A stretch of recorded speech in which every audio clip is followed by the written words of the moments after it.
Alhamdulillahirabbil alamin wassalatu wassalamu ala asyrofil anbiya'i wal mursalin wa ala alihi wa sahbihi ajmain.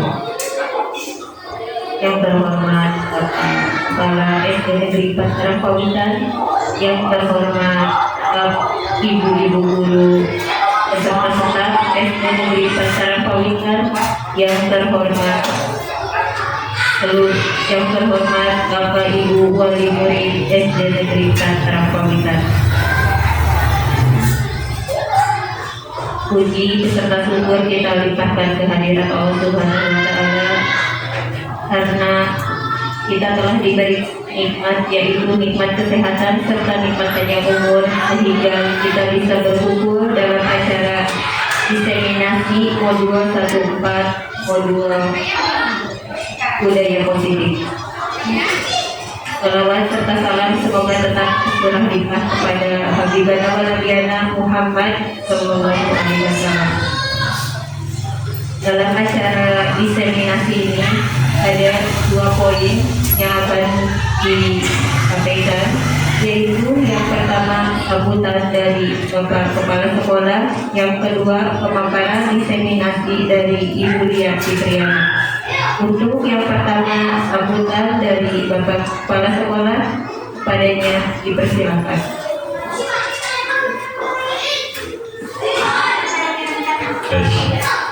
Bismillahirrahmanirrahim. Assalamualaikum warahmatullahi wabarakatuh. Kuring hormat seluruh orang tua siswa yang sudah hadir di kesempatan ini, berupa ibu guru yang telah menyempatkan hadir untuk acara ini. Dan terima kasih pula kepada Ibu Lia Fitriani yang hari ini melaksanakan tugas itu untuk pengembangan diri melalui calon guru penggerak. Nah, ini sudah memasuki tahap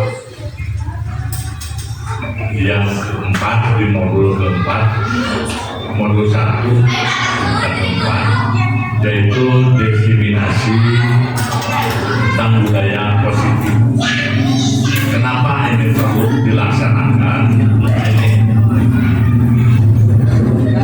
di sekolah sudah barang tentu banyak sekali hal-hal yang harus dilaksanakan oleh pendidik dan pengajar.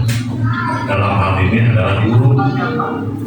Guru bukan hanya mendidik, tapi guru kebanyakan harus bisa mendidik. Mendidik itu lebih di angka 70% atau seperti mendidik karakter, mendidik dan sebagainya. Ini di sini ada menyebarkan, bukan menyebarkan hoax, bukan, menyebarkan pemahaman dan pengalaman serta penerapan ini tentang budaya positif. Apa saja sih budaya positif ini akan dijelaskan. Salah satu contoh budaya positif, seringkali siswa berbahasa yang tidak sopan.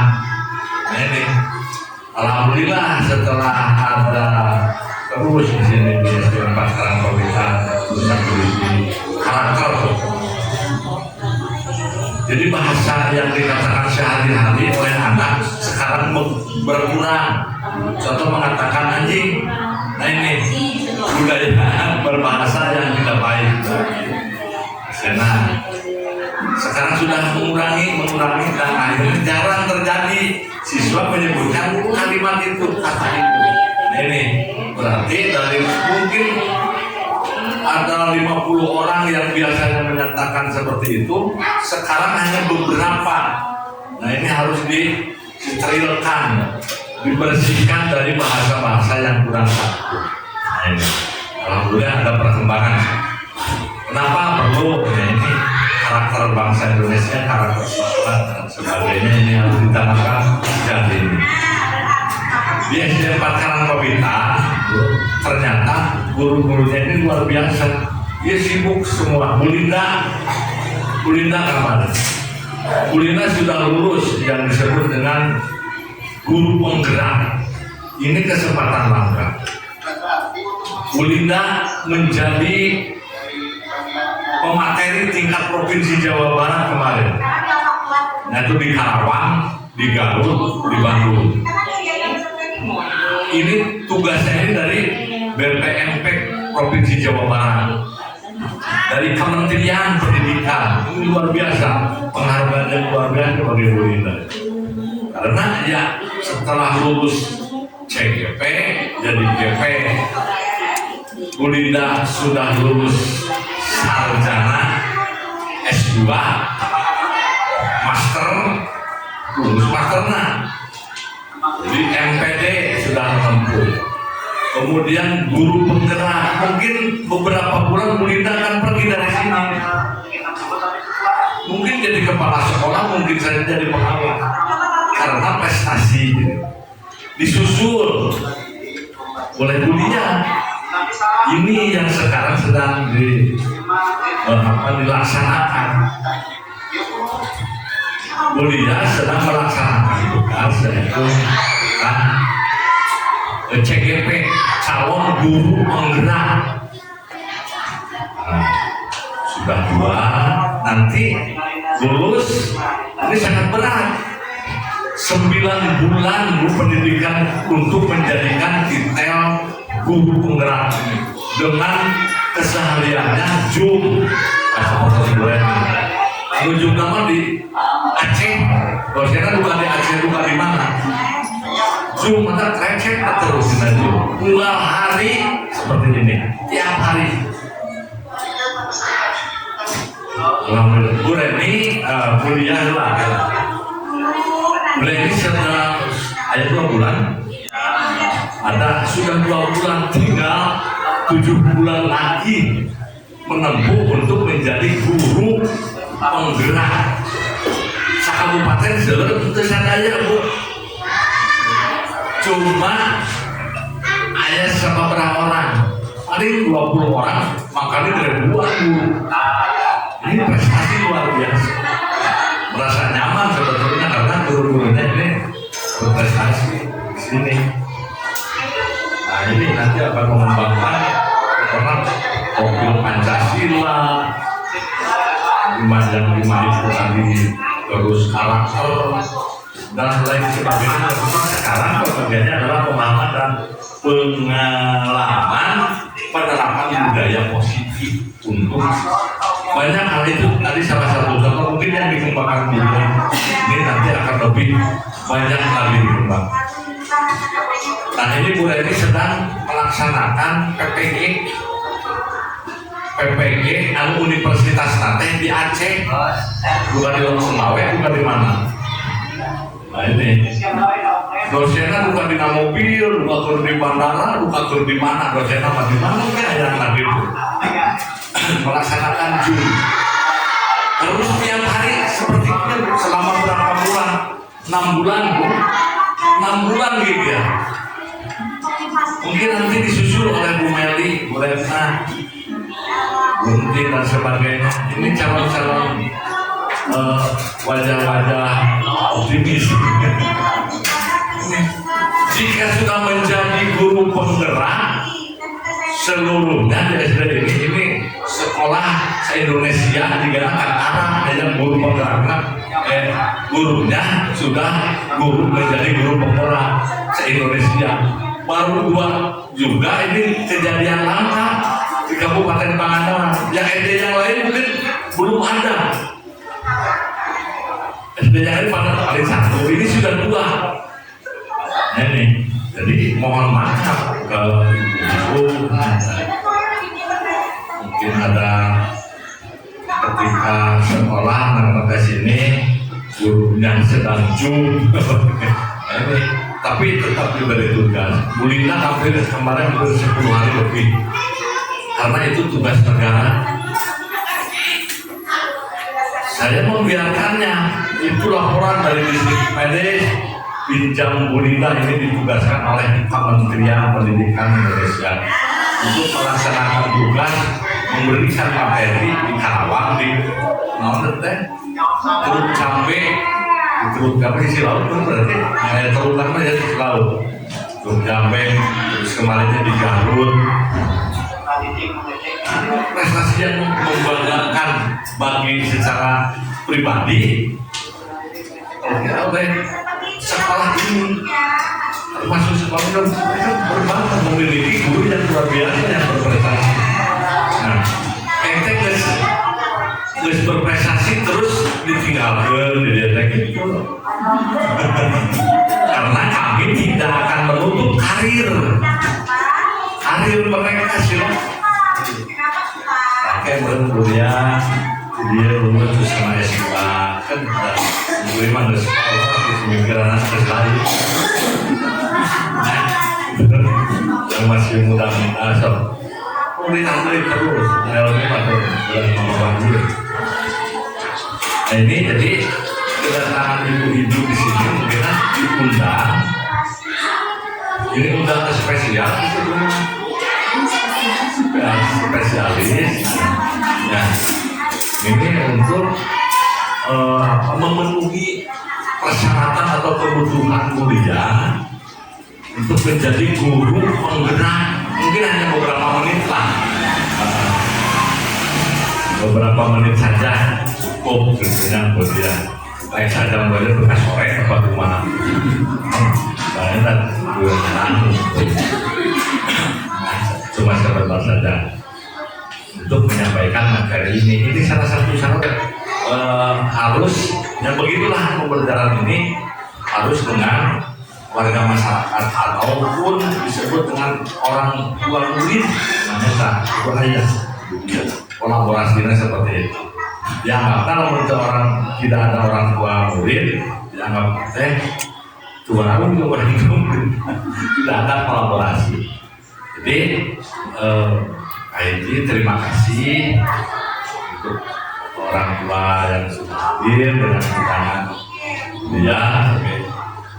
Selamat menyaksikan video ini kuliah yang akan menjadi sutradara.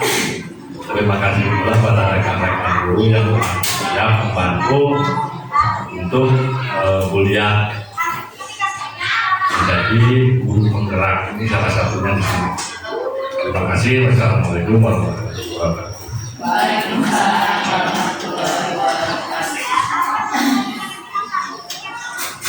Untuk selanjutnya yaitu pemaparan materi menyebarkan pemahaman dan pengalaman penerapan budaya positif oleh Ibu Lia Triana.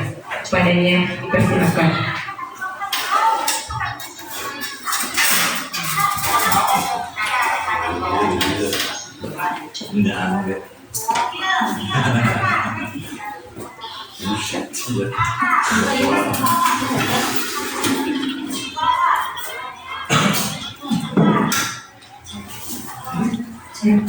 Terima kasih kepada pembicara yang telah memberikan waktunya kepada saya. Baiklah, assalamualaikum warahmatullahi wabarakatuh. Yang terhormat Bapak Kepala SD 4 Rampawitan, yang saya hormati rekan guru yang selalu mendukung saya, dan ibu bapak orang tua murid yang begitu antusiasnya memberikan dukungan terhadap saya.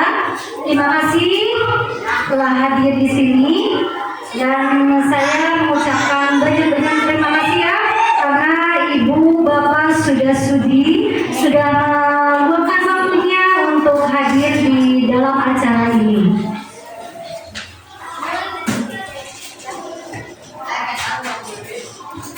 Puji dan syukur marilah kita panjatkan kehadirat Allah Subhanahu wa Ta'ala, yang mana pada siang hari ini telah memberikan kita kesehatan sehingga kita dapat berkumpul di ruangan suasana ini yang mudah-mudahan alamnya berkah, dan mudah-mudahan juga acara hari ini bermanfaat untuk kita semua. Sholawat beserta salam semoga tetap kita lipat curahkan yakni Habibana wa Nabiyana Muhammad Sallallahu Alaihi Wasallam. Beliau yang telah menuntun kita ya dari zaman kebodohan menuju zaman yang penuh ilmu pengetahuan seperti sekarang ini. Bapak Ibu yang saya hormati, sebelumnya saya ucapkan selamat datang pada orang tua murid beserta para guru hebat. Di sini mari kita belajar bersama, berkolaborasi, saling mendukung demi mewujudkan disiplin positif di sekolah kita tercinta ini, SD 4 Karangpawitan. Ibu Bapak semangat? Semangat ya? Sebelumnya saya akan memberikan suatu motivasi ya, biar kita semangat ya. Nah di sini saya akan memberikan empat kata seperti sekolah kita ya, 4 ya. Kata motivasinya ada 4. Ketika saya memberikan suatu atau bilang SMP Karangpawitan, nanti Bapak Ibu menjawab yang pertama, oke. Yang kedua, mantap. Ya, jempolnya 2. Yang ketiga, semangat. Yang keempat, luar biasa. Siapa? Yang pertama apa? Oke. Yang kedua, mantap. Yang ketiga, semangat. Yang keempat, luar biasa. Kita mulai ya dari hitungan 1 sampai 3 ya. 1, 2, 3. SMP Karangpawitan. Oke. Mantap. Semangat. Luar biasa. Tepuk tangan untuk kita semua. Semangat ya. Baik Ibu Bapak. Nah, di sini saya akan bukannya menggurui ya Bapak Ibu, tetapi di sini saya akan mendiseminasikan, menyebarkan apa yang saya pelajari pada pendidikan guru penggerak ini. Di sini saya sudah di titik akhir pada modul 1. Ini baru modul 1 Bu. Semuanya ada 3 modul dan ini berakhir nanti bulan April. Doakan ya biar saya selesai dengan lancar. Nah di sini pada modul 1.4 ada aksi nyata yaitu tentang menyebarkan budaya positif. Dan alhamdulillah ya sekarang kita bisa berkumpul dan mudah-mudahan saya bisa memberikan kebermanfaatan untuk Bapak Ibu di sini. Nah, kita tahu budaya positif ya. Coba ada sebelumnya saya ingin bertanya, apa itu budaya positif? Mungkin dari orang tua ada yang bisa memberikan komentarnya ataupun jawabannya. Apa itu budaya positif? Dari ibu gurunya, Bu Rena, silakan. Assalamualaikum warahmatullahi wabarakatuh. Menurut saya budaya positif itu keyakinan atau kebiasaan di sekolah yang berpihak pada murid yang mengakibatkan murid itu berkembang menjadi positif dan menjadi kebiasaan sehari-harinya. Betul sekali ya. Budaya positif itu kebiasaan-kebiasaan yang kita lakukan ya. Baik itu bukan hanya di sekolah Bapak Ibu ya. Budaya positif itu harus diterapkan juga di lingkungan masyarakat, di keluarga kita sendiri ya. Jangan jauh-jauh dulu di keluarga kita, apalagi kita sebagai seorang orang tua. Kita harus menanamkan budaya positif ke anak kita, biar anak kita menjadi anak-anak yang mandiri, kreatif dan bertanggung jawab. Nah, betul apa yang disampaikan oleh Bu Rena di sini. Pengertian budaya positif di sekolah yaitu suatu situasi dan kondisi yang menggambarkan tercipta dan terlaksananya penerapan nilai-nilai kebajikan dan kebiasaan-kebiasaan baik secara kontinu di sekolah untuk menjamin pendidikan yang berpihak pada keselamatan dan kebahagiaan peserta didiknya dalam mengembangkan dirinya menjadi pribadi yang kritis, beretika, tertib, dan bertanggung jawab. Nah, pengertian ini Bapak Ibu sesuai dengan filosofi Ki Hajar Dewantara yang tujuan pendidikan yang disampaikan oleh Ki Hajar Dewantara yaitu menuntun kodrat anak untuk mencapai anak menuju keselamatan dirinya baik sebagai dirinya sendiri baik pun maupun di masyarakat. Nah ini adalah pengertian budaya positif ya.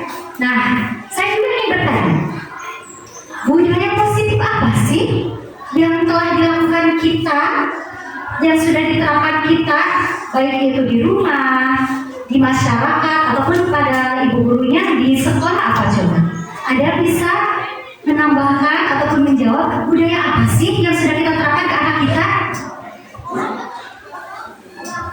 Sekarang ibu gurunya dulu, apa yang sudah diterapkan di sekolah? Ya Ibu Meli, nanti bisa orang-orang bisa menjawab apa sih budaya positif itu contohnya? Assalamualaikum warahmatullahi wabarakatuh. Waalaikumsalam warahmatullahi wabarakatuh. Ada beberapa budaya positif yang sudah dilakukan di Pak Wiman. Yang pertama yaitu mengenai kedisiplinan, datang dan pulang tepat waktu. Kemudian juga kita ada mengadakan setiap hari Jumat itu sholat duha bersama. Nah, setelah itu ada lagi menyanyikan lagu wajib nasional untuk meningkatkan rasa nasionalisme terhadap anak, terhadap negaranya. Kemudian ada beberapa budaya yang lain seperti ada di beberapa kelas yang mengadakan setiap harinya itu diadakan sholat Jumat selain hari Jumat yang wajib bagi semua dari kelas 1 sampai kelas 6. Tapi untuk kelas tinggi ada beberapa yang setiap hari juga mereka sudah melaksanakan sholat Jumat. Itu saja, terima kasih. Assalamualaikum warahmatullahi wabarakatuh. Waalaikumsalam warahmatullahi wabarakatuh. Terima kasih kepada Bu Meli yang telah menyampaikan contoh-contoh penerapan yang sudah dilakukan di sekolah kita ini, Bu. Banyak sekali ya budaya positif yang telah dilakukan. Mudah-mudahan anak bisa meningkatkan kembali dan bisa menerapkannya pada kehidupan sehari-hari juga di rumah ya Ibu ya. Contohnya tadi datang tepat waktu itu salah satu komitmen atau tanggung jawab seorang anak pada aturan yang ada di sekolah. Mudah-mudahan itu juga terrealisasi di rumah ya. Mudah-mudahan anak bisa disiplin dalam waktunya, tepat waktu dalam bangun pagi tidak usah dibangunkan, terus untuk membuat PR juga. Mudah-mudahan itu bisa tertanam ya. Kita sama-sama membimbing anak-anak kita, mencetak anak-anak yang berbudaya positif. Baiklah, kita lanjut. Nah, Bapak Ibu, di sini pun saya ingin mengajak Bapak Ibu untuk membayangkan bagaimanakah sekolah impian Bapak Ibu, apa yang kita inginkan, gambaran sekolah yang bagaimanakah, sikap guru yang bagaimanakah, tutur katanya yang bagaimanakah, terus murid-muridnya yang bagaimana, pemimpinnya yang bagaimana. Nah, kita lakukan ini sebuah refleksi ya. Kita pejamkan mata kita nanti ya beberapa saat sambil mendengarkan lagu ya. Kita semua saja ya sampai ya. Di sini kita akan tampilkan dulu musiknya.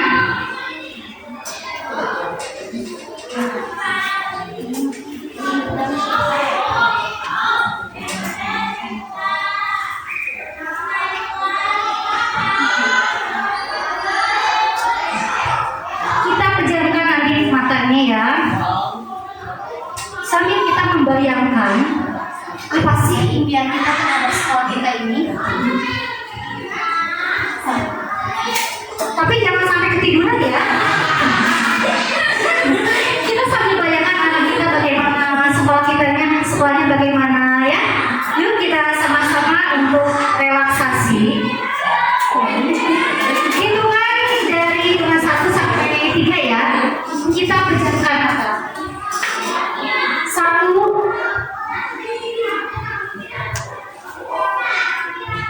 2, support ya. Ini enak banget loh Bu.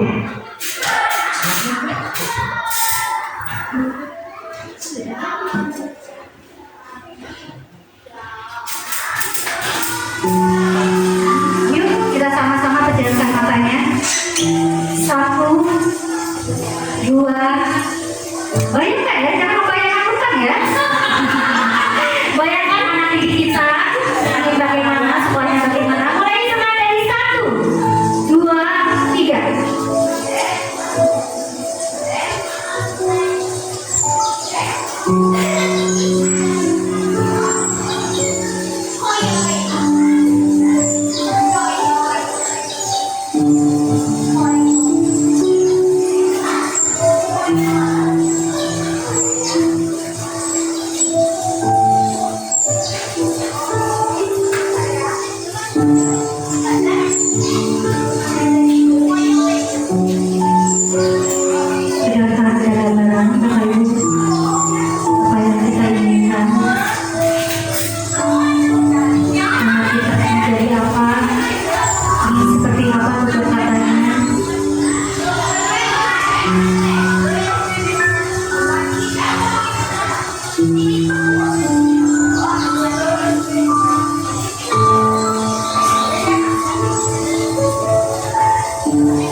apa kondisi yang ibu bapak tadi bayangkan? Mungkin dari perwakilan orang tua, adakah yang mau menggambarkan impian-impiannya? Mungkin ibu?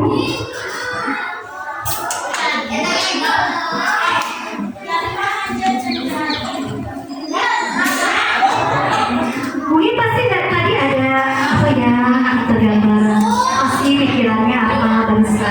Cuma tidak banyak-banyak apa yang ibu inginkan untuk anak ibu di sekolah ini.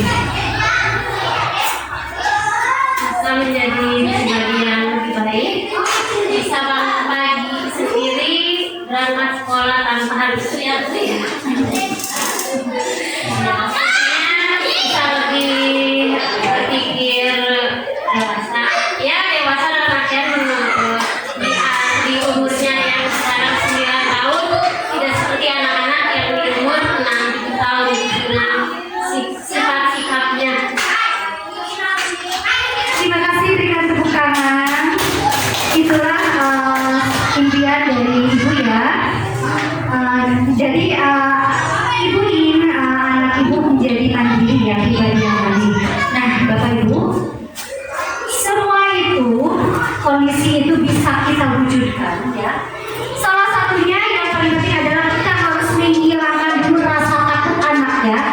Di sini anak bisa merasa aman dan nyaman dulu ya, berada di rumah, di sekolah, dan kita juga harus memberitahu mereka bahwa membuat rasa kesalahan itu ya, kalau membuat rasa bersalah itu jangan sampai kita just anakku, kamu itu salah, ibu sangat apa ya, sangat menyesal, sangat kecewa. Nah, hal itu jangan sampai kita ucapkan terhadap anak, karena nanti anak akan merasa mempunyai rasa bagaimana ya, oh iya aku salah ke ibu, jadi dia akan merasa takut. Tapi kita harus bagaimana menanamkan rasa aman terhadap anak dan memberitahu pada anak bahwa yang mereka lakukan baik itu kesalahan ya, mau kecil mau besar, itu merupakan suatu pembelajaran ya. Dengan demikian anak tersebut akan belajar dengan rasa tenang, akan apa ya, menjalani hidupnya itu dengan aman, dengan nyaman. Kalau kita memberikan apa, suatu pembelajarannya yang baik. Jadi jangan sampai menjas atau memarahi anak langsung, karena di sini nanti kita akan belajar tentang posisi kontrol, bukan hanya untuk guru tetapi untuk orang tua juga. Jadi kita lanjut ya, Bapak Ibu. Nah, di sini ada identifikasi contoh perilaku budaya negatif ya. Yang pertama adalah datang terlambat. Ini negatif ya, ini jangan sampai terjadi ya di sekolah kita. Yang kedua, berpakaian tidak sesuai ketentuan. 3, datang selalu kesiapan atau terlambatnya. Yang keempat, sering tidur saat belajar. 5, telat masuk kelas. 6, waktu jam belajar sering keluar kelas.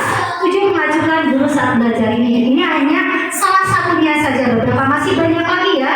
Apa coba? Bu Retna, perlakuan yang negatif yang ada di sekolah banyak ya, itu hal-hal yang harus kita hindari. Selain dari perilaku budaya negatif ini, ada juga perilaku budaya positif. Nah, baru diberikan contoh satu oleh saya. Jadi saya ingin memberikan pertanyaan pada ibu bapak agar semuanya tahu ya, perilaku budaya positif yang harus kita terapkan. Yang pertama, contohnya datang tepat waktu. Terus apa lagi? Satu. Ya, semangat apa ya Pak? Pakai seragam sesuai aturan yang berlaku di sekolah. Pakai seragam. Terus apa lagi?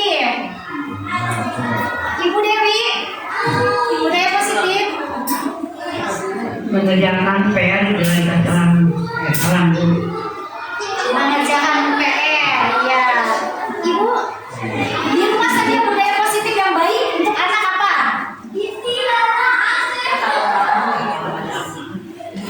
Ya, bangun sendiri, berarti mandiri, budaya positifnya, Ibu.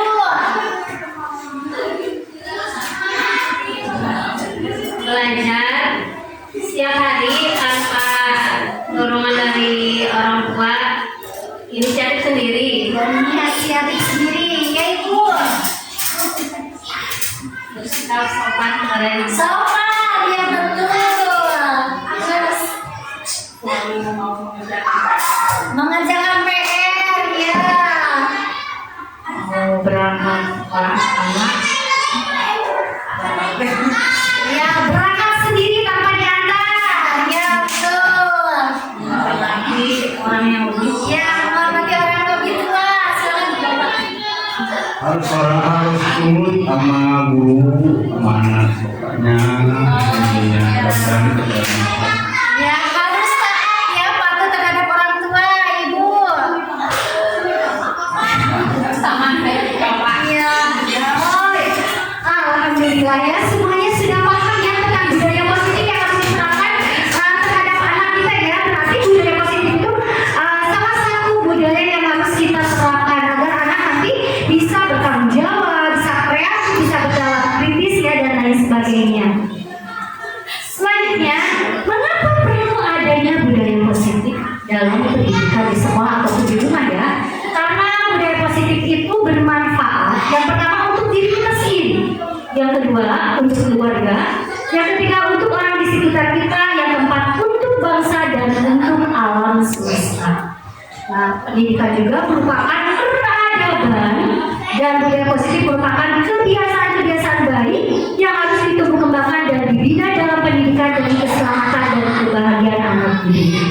Baiknya Bapak Ibu, mudah-mudahan dari sekarang kita bisa menerapkannya ya terhadap anak. Jangan dulu yang lain-lain. Contohnya anak bisa berangkat sekolah dengan sendiri tanpa harus ditunggu ya, ditunggu di sekolah. Mudah-mudahan bisa ya nanti ke depannya ya. Kita lanjutkan. Nah, di sini dalam pembelajaran dengan paradigma baru. Yang kedua, disiplin positif. Yang ketiga, kebutuhan dasar manusia. 4, motivasi perilaku manusia. 5, posisi kontrol guru atau restitusi. Yang keenam, keyakinan kelas. 7, segitiga restitusi. Ini yang sudah saya pelajari ya Bapak Ibu. Kita akan membahas satu persatu. Yang pertama tentang pembelajaran dengan paradigma baru. Nah, di sini pembelajaran dengan paradigma baru dirancang berdasarkan prinsip pembelajaran yang terdiferensiasi sehingga setiap siswa belajar dengan kebutuhan dari tahap perkembangannya untuk mewujudkan profil pelajar Pancasila. Dan juga disiplin sangat berkaitan dengan kontrol guru terhadap murid. Nah, Bapak Ibu, di sekolah itu ada pembelajaran yang berpusat pada murid, ada pembelajaran yang berpusat pada guru. Dan saya yakin guru-guru hebat ini sudah menerapkan pembelajaran yang berpusat pada murid. Karena apa? Menurut filosofi Ki Hajar Dewantara, dalam memberikan pembelajaran terhadap anak, guru itu harus menerapkan pembelajaran yang berpusat pada murid, berhamba pada murid, bukan untuk istilahnya sungguh mendahului murid, tetapi ada batasannya. Jadi dalam memberikan pembelajaran itu harus sesuai dengan kodrat alam dan kodrat zaman.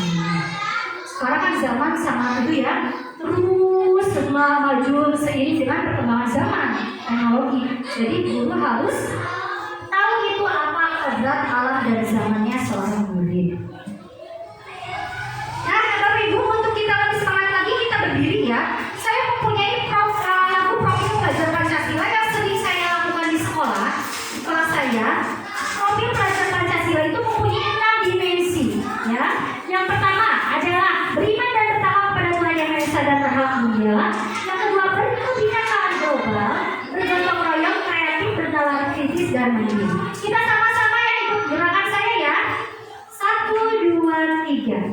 Pelajar Pancasila beriman dan bertakwa pada Tuhan Yang Esa dan berakhlak mulia, berkebinekaan global, gotong royong mandiri, kreatif dan bernalar kritis.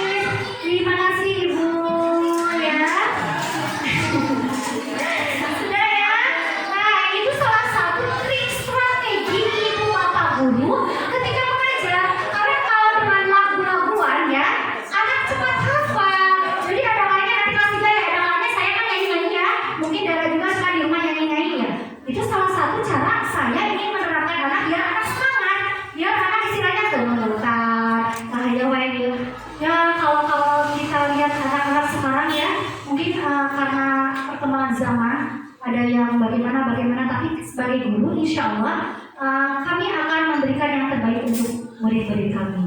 Mudah-mudahan didukung oleh orang tua juga untuk membimbingnya ya. Baik, kita lanjut. Di sini ada disiplin positif. Nah, disiplin. Arti dari disiplin berasal dari kata disiplin yang artinya belajar. Disiplin mengacu pada disiplin diri yang memiliki tanggung jawab terhadap apa yang dilakukannya berdasarkan nilai-nilai yang diyakini. Disiplin juga merupakan salah satu cara penerapan disiplin yang bertujuan untuk menumbuhkan kesadaran serta memberdayakan peserta didik tanpa imbalan penghargaan atau reward, ancaman atau hukuman. Nah, ada polanya, nanti saya jelaskan ya. Kita lanjut lagi. Sebagai pendidik tujuan kita adalah menciptakan peserta didik yang memiliki disiplin diri sehingga mereka berperilaku mengacu kepada nilai-nilai kebajikan universal dan memiliki motivasi intrinsik dalam perubahan perilaku ke arah yang lebih baik lagi. Jadi anak itu jangan sampai disiplin tetapi karena adanya hukuman. Kita takut kemarin dihukum oleh ibu bapak guru tidak perlengkapan upacaranya, jadi barisnya juga dipisah. Karena adanya hukuman seperti itu, dia langsung saya harus disiplin. Jangan sampai seperti itu. Tetapi anak harus melakukan disiplin karena adanya kesadaran dari dalam dirinya atau mempunyai motivasi intrinsik. Ulah digerak-gerak kumpul, umpamanya di buku berat nanti. Nama dari sekarang anak dibiasakan untuk istilahnya diberikan kesadaran agar dia tumbuh untuk menjadi anak yang mempunyai motivasi intrinsik dari dalam dirinya. Nah, ini sama ya yang tadi ya, disiplin positif ya. Berarti kita harus menanamkan disiplin pada anak itu tanpa ada hukuman, penghargaan ataupun yang lainnya, tetapi dari dalam dirinya. Nah, tadi ada nilai-nilai kebajikan. Nilai-nilai kebajikan ini banyak versinya ya Bapak Ibu. Yang ada di sekolah yang paling penting nilai kebajikan, yaitu nilai kebajikan dari profil pelajar Pancasila. Nilai-nilai kebajikan ini adalah nilai yang disepakati bersama, lepas dari suku bangsa, agama, bahasa maupun latar belakang. Jadi nilai kebajikan itu sangat banyak, tetapi yang ada di sekolah yang paling menonjol itu adalah nilai kebajikan profil pelajar Pancasila yang tadi kita lakukan ya. Yang pertama yaitu beriman dan bertakwa kepada Tuhan Yang Maha Esa dan Maha Mulia, berkebinekaan global, gotong royong, mandiri, kreatif dan bernalar kritis. Contohnya tadi kan kita sudah yang menerapkan nilai kebajikan pada budaya positif kita untuk beriman dan bertakwa, yaitu kita di sekolah sudah dibiasakan untuk sholat duha ya, untuk membaca yasin bersama ya, ada kalanya ya bagaimana situasinya dan kesempatannya. Kalau sudah duha langsung yasin, kalau waktunya panjang kita laksanakan. Terus berkebinekaan global. Nah ini juga kita menanamkan budaya, ada kalanya kalau kita di sini sudah diterapkan ya untuk berkebinekaan global. Kenaikan kelas kan kita sudah sering mengadakan atau mementaskan ronggeng ya. Itu juga berkebinekaan global menyeluruh ya. Terus gotong royong di sini juga mulai dilakukan satu bersih ya, Bu Mary ya. Itu salah satu untuk penanaman nilai-nilai kebajikan. Mandiri, nah anak juga dibiasakan untuk berangkat sekolah sendiri tanpa ditunggu oleh orang tuanya. Gak apa-apa kalau kelas 1 ya, 1 bulan 2 bulan tidak apa-apa, tapi jangan sampai dari kelas 1 ke kelas 2 terus mudah-mudahan kita sama-sama menanamkan nilai-nilai kebajikan ini ya Bapak Ibu. Kreatif, kreatif juga ini sama ya, kita sudah membiasakan untuk menanamkan kreatif ya. Contohnya kita menanamkan kreatif anak untuk bertanya di dalam pembelajarannya, menyampaikan pendapatnya juga, itu salah satu contoh kreatif. Bernalar kritis, nah sama ini juga ya, salah satunya kita terapkan juga dan mudah-mudahan itu bisa diterapkan juga di lingkungan rumahnya juga ya. Bapak Ibu dukung ya pembelajaran yang ada di sekolah, mudah-mudahan bisa tercermin atau terrealisasi di rumah juga.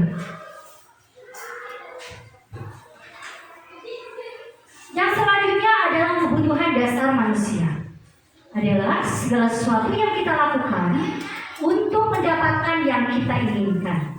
Seluruh tindakan yang kita lakukan memiliki tujuan tertentu, dan semua usaha terbaik yang kita lakukan adalah dalam rangka agar kebutuhan dasar kita terpenuhi dengan baik. Lanjut ya. Nah, kebutuhan dasar itu ada 5 kebutuhan dasar manusia. Yang pertama, bertahan hidup. Ini terkait dengan fisiologis ya, yaitu dengan sandang, pangan, pakan ya, yaitu terkait dengan makanan, pakaian, tempat tinggal, keamanan dan kesehatan. Itu termasuk pada kebutuhan dasar manusia, yaitu bertahan hidup. Yang kedua itu kasih sayang dan rasa diterima. Nah, di sini terkait dari rasa diterima, dipedulikan, berbagi, kerjasama, menjadi bagian dalam kelompok. Dan yang ketiga, penguasaan, yaitu harga diri, keinginan untuk dianggap pemimpin, berprestasi, diakui dan didengar. Yang keempat, kebebasan. Ini berhubungan dengan mandiri, memiliki pilihan, mencoba hal baru, mampu mengendalikan arah dirinya. Dan yang terakhir yaitu kesenangan. Di sini bermain, humor, antusiasme dan tertawa. Bapak Ibu, saya jelaskan untuk bertahan hidup.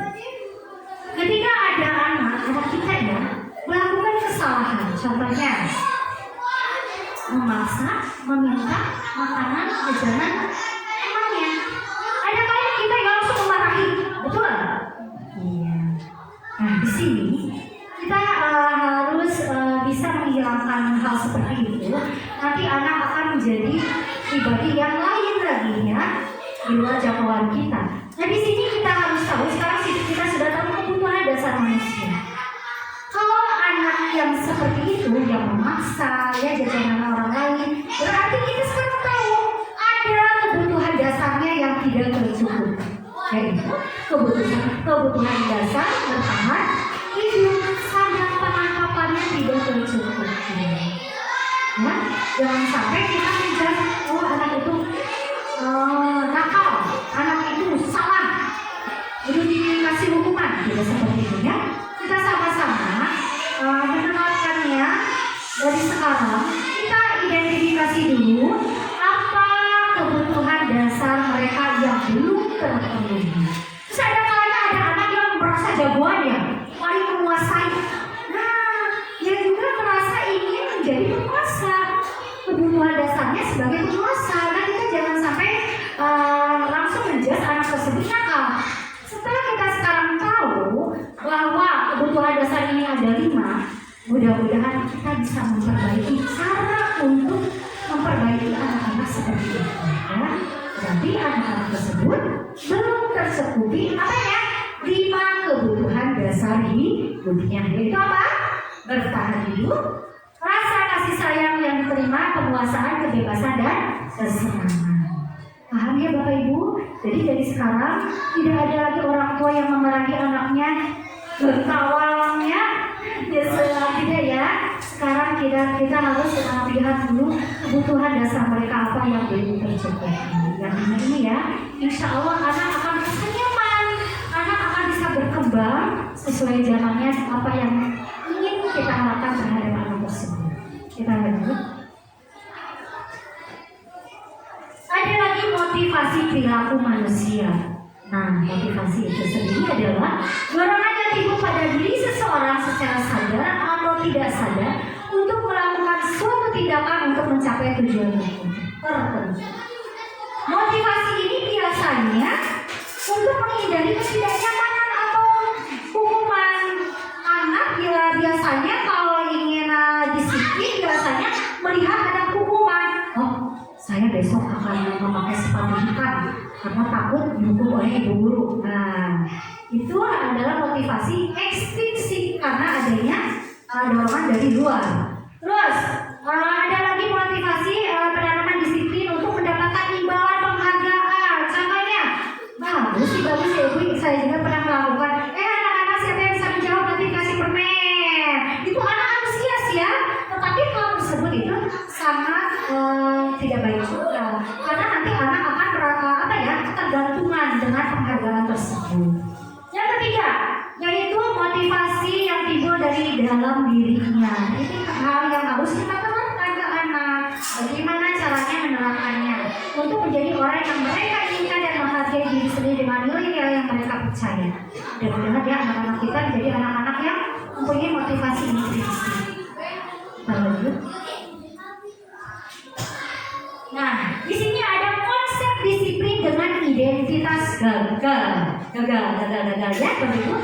Karena di sini ada disiplin karena ada hukuman dan penghargaan. Karena hukuman itu menyakitkan.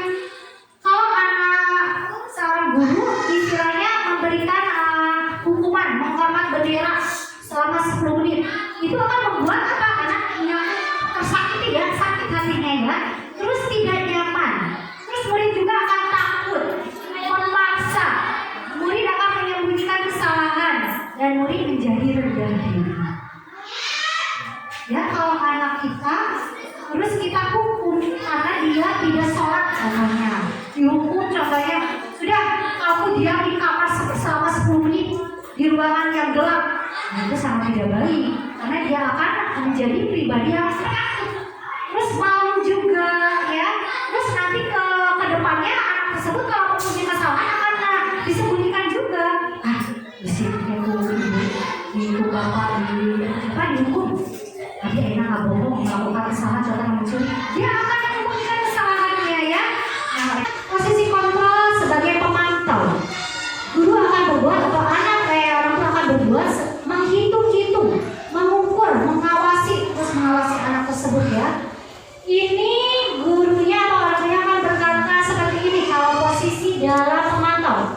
Apa peraturannya? Coba apa aturannya di rumah kalau kamu ingin jadi anak yang baik, kamu harus bagaimana? Seperti itu ya. Terus konsekuensinya bagaimana kalau kamu tidak taat pada aturan? Nah, ini adalah sebagai pemantau. Hasilnya bagaimana? Taat kalau diawasi. Karena kayak mama bapak nabe, baru dia akan taat. Tapi kalau tidak diawasi dia akan melakukannya lagi. Nah, sekarang untuk manajer, yaitu mengajukan pertanyaan-pertanyaan yang telah diperbuat.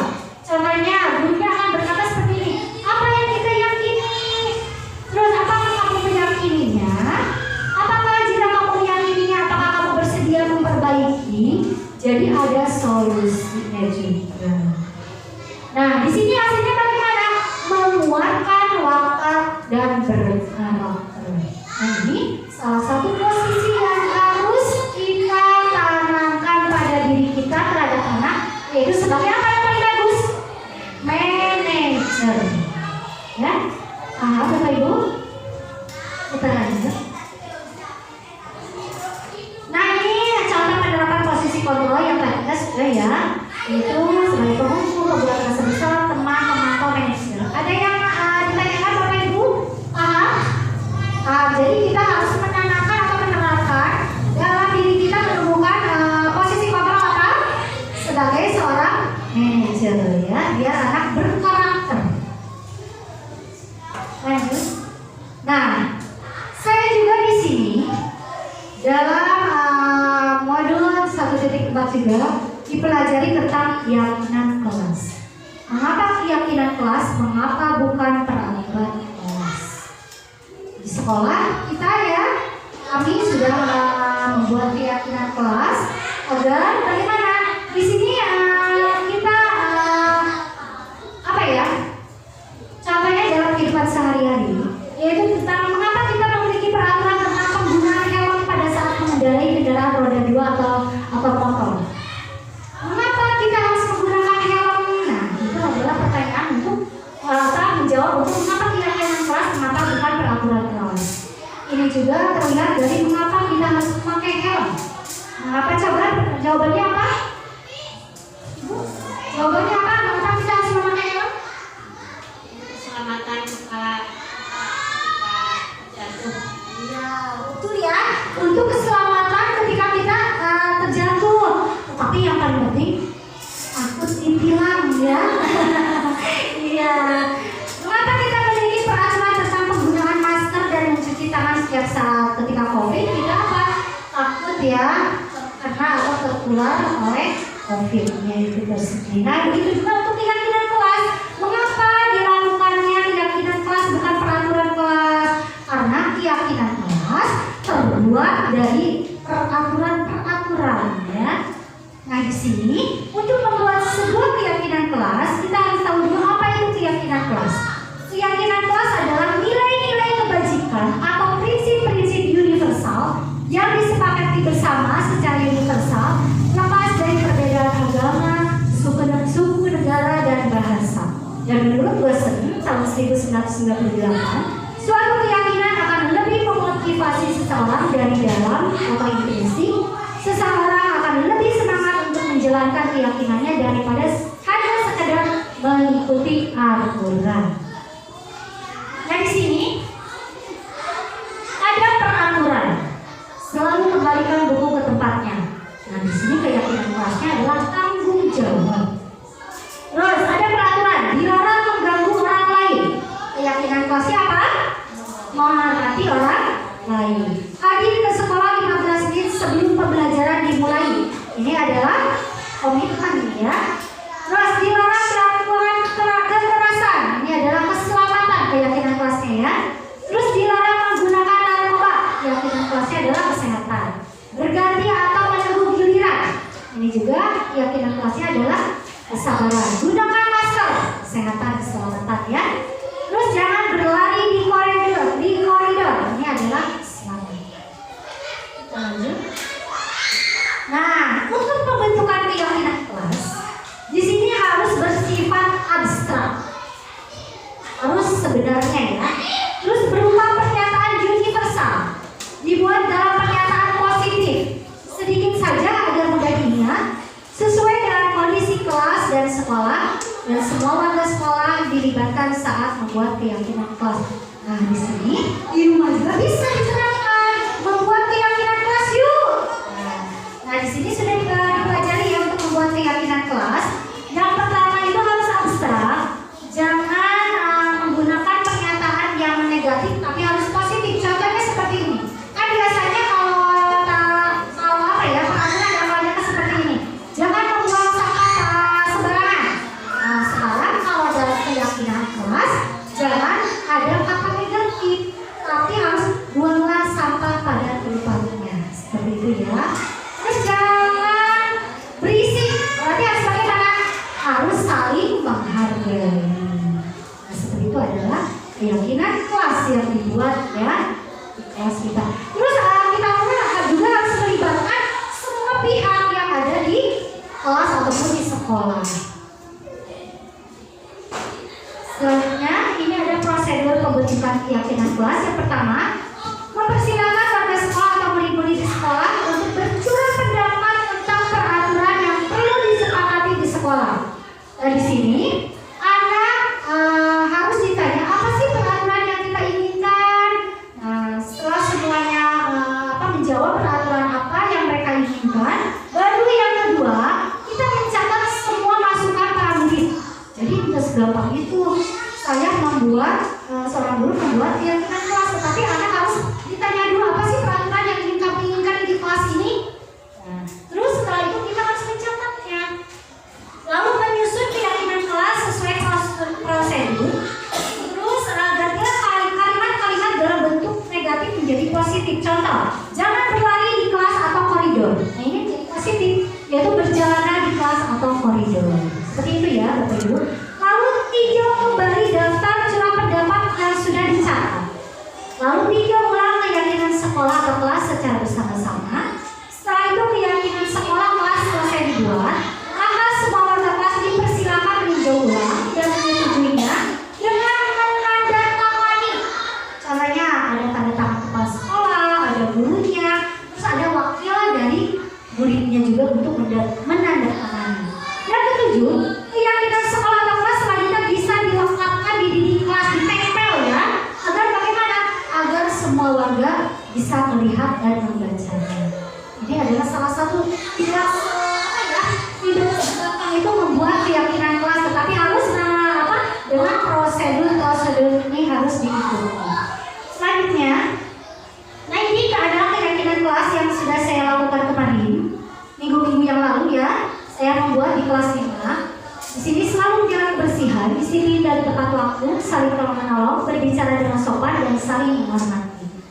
Ini adalah keyakinan kelas yang sudah saya laksanakan dengan anak-anak kelas ini.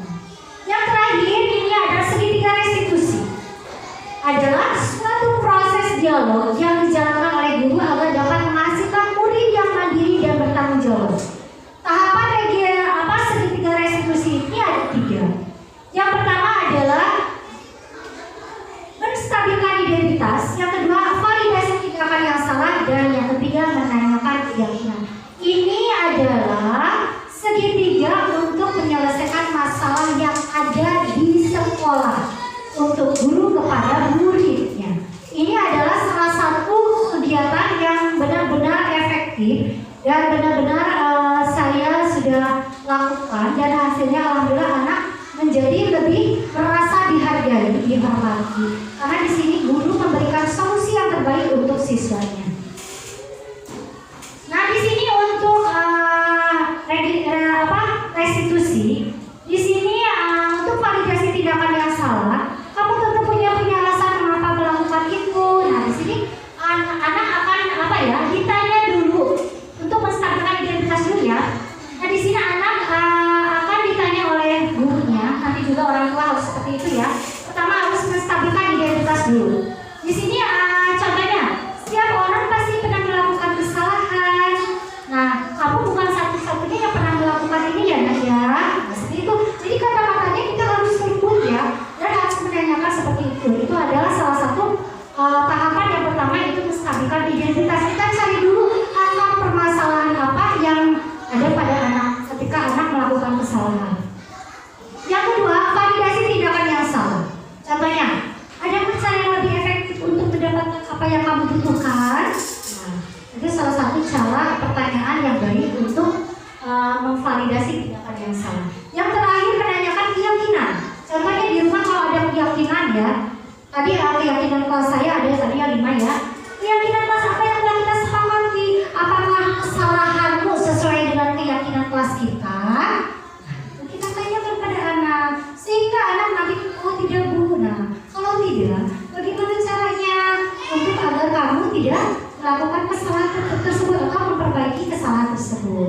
Dan nanti terjadilah komunikasi secara aktif antara guru dan siswa. Begitupun di rumah ya Bapak Ibu, coba terapkan ketika anak kita melakukan kesalahan. Coba kita yang pertama tadi menstabilkan identitas, cari akar permasalahannya terlebih dahulu. Jangan sampai anak melakukan kesalahan dan tawang kita nyerahkan, marahinnya, tidak seperti itu.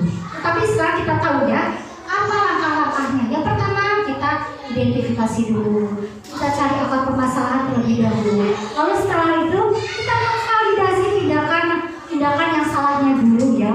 Mengapa, kenapa kamu melakukan itu nak? Ya seperti itu ya. Lalu nanti yang terakhir kita menanyakan apakah sesuai kesalahan kamu itu dengan kita cabarkan ke agama kita. Apakah itu sesuai dengan agama yang kita anut ataupun sesuai dengan keluarga kita? Nah, sedikit-sedikit kita lakukan, nanti kita cari solusi untuk anak kita. Insya Allah bisa tercapai ya. Tapi yang perlu diingat, untuk restitusi tidak hanya cukup 1 kali. Itu perlu beberapa kali. Ya, ada kalanya beberapa kali. Nah, nanti ada solusi yang lain. Bisa istilahnya melakukan bantuan dari yang lain juga bisa. Seperti itu. Kita lanjutkan. Nah, di sini sudah ya untuk menstabilkan identitas. Di sini kalimat-kalimat yang dilontarkannya oleh guru. Yang buat salah itu tidak apa-apa, tidak ada manusia yang sempurna. Terus saya juga pernah melakukan kesalahan seperti itu. Kita bisa menyelesaikannya. Ini kata-kata yang dilontarkan oleh orang tua kepada anak dalam menstabilkan identitas. Ya, ada kata-katanya ibu yang merenah ya untuk anak kita. Yang kedua, validasi tindakan yang salah. Ini setiap tindakan dilakukan dengan suatu tujuan untuk memenuhi kebutuhan dosa. Kalimat-kalimat yang dilontarkan oleh kita, contohnya padahal kamu bisa melakukan yang lebih buruk dari ini ya. Kamu pasti punya alasan ya ketika kamu melakukan ini. Terus kamu patut bangga pada dirimu sendiri karena kamu telah mengikuti sesuatu yang penting buatmu. Kamu boleh mempertahankan sikap itu, tapi kamu harus menambahkan sikap yang baik. Ini salah satu kalimat untuk validasi tindakan yang salah. Terus menanyakan keyakinan. Nah, ini teror kontrol ya, yang menyatakan bahwa kita pada dasarnya termotivasi motivasi secara internal. Kalimat-kalimat yang dilontarkannya, apa yang kita percaya sebagai kelas atap keluarga. Nah, di sini ya, apa nilai-nilai umum yang kita telah sepakati, apa bayangan kita tentang kelas yang ideal, dan lain sebagainya. Jadi kita menanyakan keyakinan yang sesuai pada keluarga kita atau sekolah kita. Dan kita nanti terakhirnya akan bagaimana? Akan mendapatkan solusi yang terbaik antara guru dan anak. Mudah-mudahan ya, dengan kita menerapkan restitusi ini, kita bisa memberikan solusi untuk anak kita yang membuat kesalahan. Jangan sampai anak kita membuat kesalahan, kita menjas anak kita nakal, jangan ya. Atau anak orang lain nakal. Nah, kita bisa melakukan pendekatan dan kita memberikan cara yang ini ya, yaitu segitiga restitusi. Baik, kita menonton sebentar ya. Di sini ada kemarin saya sudah melakukan restitusi.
Kemarin saya melakukan restitusi, ini syuting juga. Tapi kalau memang secara benarnya juga memang banyak ya murid-murid yang harus direstitusi ya. Tetapi ini sebagai salah satu contoh saja. Contoh anak yang terlambat masuk sekolah.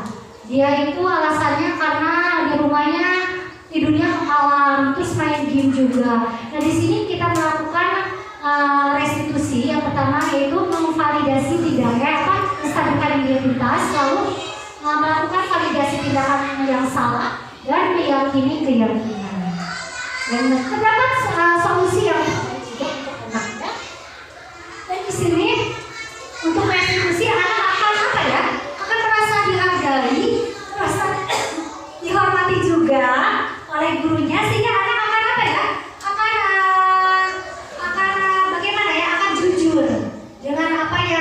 dengan apa yang dia sembunyikan juga. Di sini juga anak akan secara terbuka untuk melakukan hal-hal yang baik nanti ke depannya.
sini?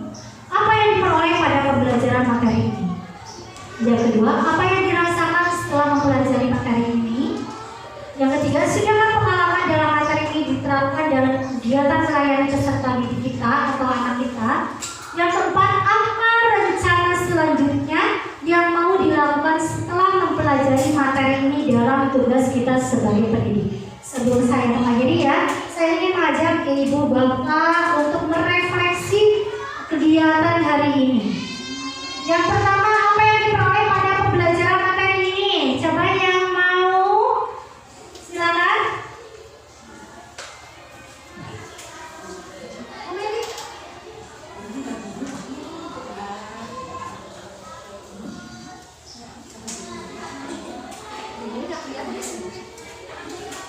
Ke depan boleh, Bumi?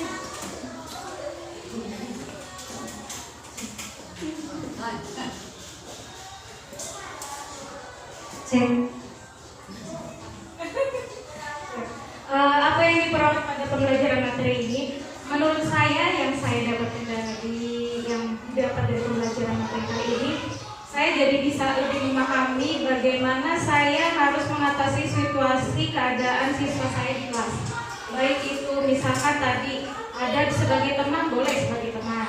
Sebagai penghukum mungkin ada saatnya. Kemudian kita yang paling bagus di antara 5 pilihan yang tadi, saya harus menjadi manajer. Berarti manajer itu semua harus saya bisa lakukan, semua harus saya bisa tangkap. Dalam arti ketika ada anak yang mohon maaf dia tidak bisa diam atau tidak bisa bersosialisasi dengan temannya di dalam kelas, saya harus bisa memahaminya.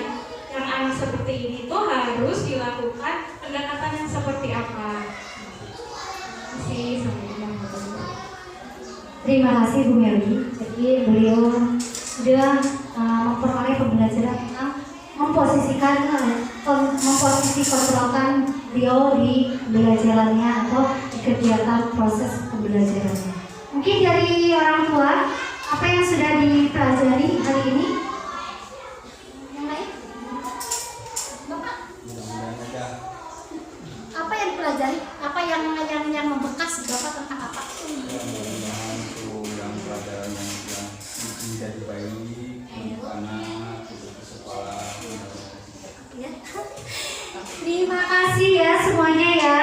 Berarti alhamdulillah, mudah-mudahan apa yang kita pelajari, apa yang saya sampaikan bisa bermanfaat untuk ibu bapak semuanya. Yang kedua, apa yang dirasakan setelah mempelajari materi ini? Apakah ada istilahnya rasa apa? Bahagia atau bagaimana? Puas? Puas dengan melalui kuliah karena saya mendapatkan ilmu yang baru untuk yang akan diterapkan pada diri saya apabila ada siswa yang melakukan kesalahan. Saya tidak akan menjadi penghukum, akan menjadi manajer yang baik. Ya mudah-mudahan ya kita sebagai orang tua guru bisa memposisikan. Tidak apa-apa, ada kalanya kita harus menjadi penghukum ya, tetapi ada batasan-batasannya. Jadi seorang teman, jadi seorang manajer juga. Sudahkah pengalaman dalam materi ini diterapkan? Contohnya tadi kan ada budaya positif ya, terus ada posisi kontrol juga, ada segitiga restitusi juga. Coba ada pengalaman-kah Ibu Dewi yang sudah diterapkan? Alhamdulillah selama ini selama saya memegang kelas 2 sudah saya terapkan ke anak-anak dalam memberikan pelajaran di kelas dalam segi ya dalam segi positif sepertinya dalam kelas anak-anak tidak waktu guru mengajar harus diperhatikan. Terus kalau ulangan jangan suka nyontek. Terus kalau saya baru kerjakan dan kalau datang sekolah harus tepat waktu jangan sampai lama. Itu. Terima kasih ya. Mudah-mudahan kita mempunyai pengalaman yang istilahnya bisa kita ambil di sini.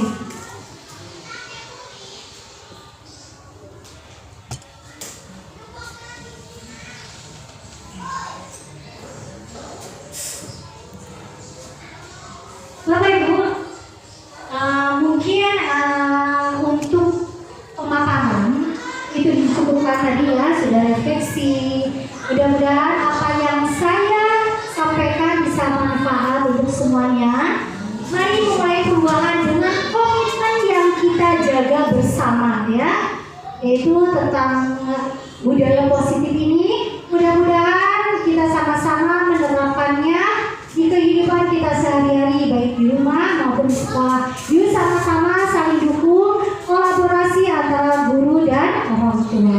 Mudah-mudahan anak kita bisa menjadi anak-anak yang sesuai dengan profil pelajaran Pancasila yang 6 itu ya, yaitu beriman, bertakwa kepada Tuhan Yang Maha Esa, berkebinekaan global, gotong royong, mandiri, kreatif, dan bernalar kritis. Bapak Ibu, ada yang ditanyakan sebelum saya mengakhiri? Sudahkah paham? Iya, mudah-mudahan bisa diterapkan ya PPKI ya kehidupannya. Mungkin apa yang saya sampaikan dicukupkan sekian. Saya ucapkan terima kasih atas kehadirannya. Mudah-mudahan ini bermanfaat, dan saya mohon maaf sekali sudah mengganggu waktunya Ibu Bapak ya. Dan diakhiri dengan wabillahi taufiq wal hidayah. Wassalamualaikum warahmatullahi wabarakatuh. Assalamualaikum warahmatullahi wabarakatuh. Perkenalkan, nama saya Reta Gusrianti. Saya rekan sejawat dari Bulia Fitriana. Bulia Fitriana sudah melaksanakan diseminasi budaya positif di sekolah dengan baik. Sekarang saya jadi tahu banyak hal tentang paradigma baru. Posisi kontrol yang paling baik yang harus dimiliki oleh seorang guru yaitu manajer, dan segitiga restitusi langkah yang paling tepat untuk mengatasi jika ada siswa yang melakukan kesalahan. Banyak hal yang bermanfaat yang saya dapatkan dari Bulia Fitriana. Terima kasih Bulia Fitriana. Sekarang saya tergerak untuk melaksanakan budaya positif di kelas saya. Sekian, wabillahi taufiq wal hidayah. Wassalamualaikum warahmatullahi wabarakatuh. Assalamualaikum warahmatullahi wabarakatuh. Perkenalkan, saya Ririn, kelas 5 SDN 4 Karangpawitan. Perasaan saya setelah saya restitusi bersama Bulia, saya menjadi senang dan tenang serta bisa bersabar. Bulia tidak marah namun memberikan solusi sehingga saya tidak cepat marah. Terima kasih Bulia. Wassalamualaikum warahmatullahi wabarakatuh. Assalamualaikum warahmatullahi wabarakatuh. Perkenalkan, nama saya Kriya, kelas 4 SD 4 Karangpawitan. Perasaan saya setelah restitusi bersama Bulia, saya merasa senang.